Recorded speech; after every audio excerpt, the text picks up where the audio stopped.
আমরা ভাবি এটা আমার, ওটা আমার, সবকিছু আমার। কিন্তু আপনি যখন এই পৃথিবী ছেড়ে চলে যাবেন, আপনার মৃত্যু হবে, তখন এই দুনিয়ার কোনো কিছুই কিন্তু আপনার সাথে যাবে না।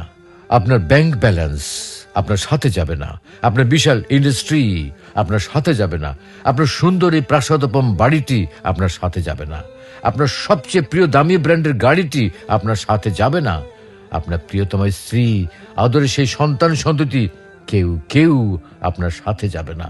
সারা জীবনের অর্জনকে দুনিয়াতে ফেলে রেখে আপনি নিঃস্ব হয়ে খালি হাতে এতিমের মতো এই দুনিয়া থেকে চলে যাবেন। আপনি যখন মৃত্যুবরণ করবেন, সবাই তখন শুধু আপনাকে তাকিয়ে তাকিয়ে দেখবে। আপনার প্রিয় ব্র্যান্ডের সেই দামি ঘড়িটা, দামি মোবাইলটা, ব্র্যান্ডের দামি পোশাকগুলো আপনার প্রিয় ব্যক্তিরা আপনার শরীর থেকে খুলে নেবে।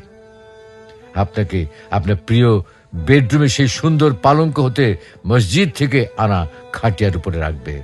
আজকে আপনার সেই প্রিয় বিছানাটাও আপনাকে ছেড়ে যেতে হচ্ছে। এই মুহূর্তে আপনার নামও পরিবর্তন হয়ে গিয়েছে। আপনাকে কেউ আর নাম ধরে ডাকছে না। আপনার নতুন নাম হয়েছে কি? লাশ। এমত অবস্থায় আপনার সাথে আর কোনো কিছুই যাচ্ছে না। শুধু যাচ্ছে কি? যাচ্ছে আপনার ঈমান আর আমল।